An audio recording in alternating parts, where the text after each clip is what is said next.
You can have a particular range of the song loop over and over while you record something with each pass. Let's start with a new song.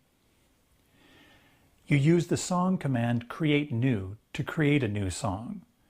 To get there from where we are now, press the left button once to access the menu page. Use the down button to select song command, and then press the right button. Use the down button to select create new, and then go to the right. Length specifies the number of measures. Leave it at 64 for now. Press the down button, then right to confirm. A new song location has been created. In our case, it is song number 002. While we're here, let's load in a different song template into this song location. Use the down button to access Load Template. Press the right button twice, and use the up button to select the R&B song template. Left to go back, then down and right to confirm. Press the left button twice to return to the main page. Let's start by recording a drum part on track 1. Press function 1 to select track 1. Press the loop button and then the record button. Press the up button to access the loop range and move over to the right and change the end measure to measure 2. Press the start-stop button to start recording. First, the bass drum.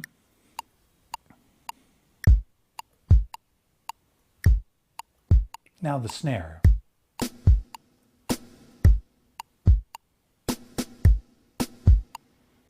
Now the hi-hat.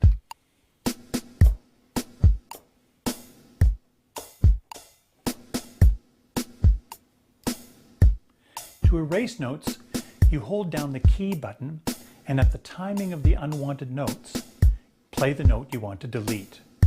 To erase all the notes, hold down the key button and press the record button. Now let's keep it looping and press function 2 to select track 2, bass. Notice that the track 2 button is flashing, meaning it is in record. By pressing the track button again, the light stops flashing and it's now in rehearsal mode. In rehearsal mode, it's not recording, so I can experiment and try different musical ideas, different sound programs, etc. When I'm ready, I press the track button again to put it back into record. The track light is flashing, so I can record my bass part.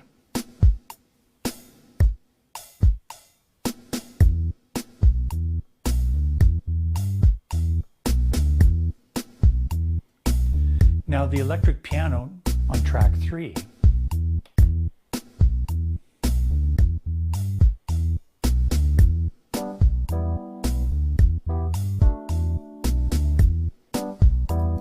And finally strings on track 7.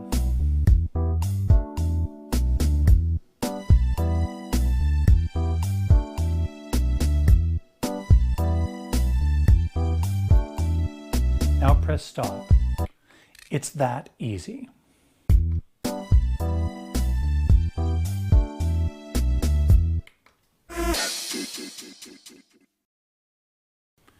To explain the effects section, we'll use the editor that came with your microstation.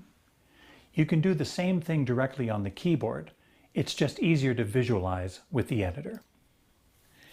There are 5 insert effects, 2 master effects, and 1 total effect. Let's look at how each of these work in sequence mode. Combination mode works the same way. Program mode works the same way. However, it's like working with a single track. Insert effects are used when you want to add effects directly into the signal flow. In this way, the entire track is processed by the insert effect, similar to plugging a guitar into a distortion effect pedal. Since there are 5 insert effects, you may choose to chain 2 or more together, like plugging a guitar into a compressor effect pedal and then plugging the output of that into a distortion effect pedal. You choose whether a track is routed into an insert effect or directly to the left-right outputs by adjusting a parameter called bus select. Using the bus select, you can send one track into one effect, another into a different effect, etc. You can even send several tracks into the same effect. Drums are a special case.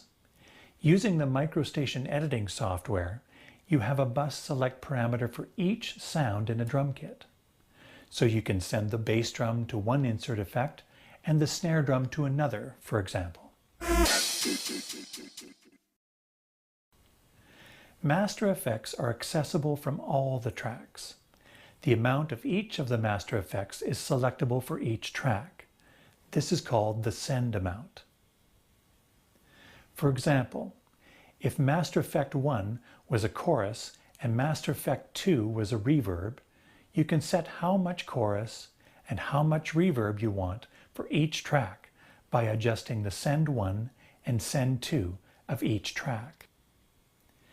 If a track is routed into an insert effect, the send 1 and send 2 is adjusted after the insert effect.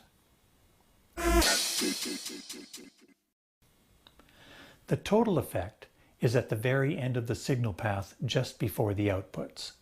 For example, you may want to adjust the overall EQ of the song by using a 7-band equalizer and adjusting it accordingly to get more or less low, middle, and high frequencies. There are certain rules regarding what type of effects can be used where. For example, a reverb cannot be used as an insert effect. Check the operation guide for more details. That's just a brief look at the sequencer.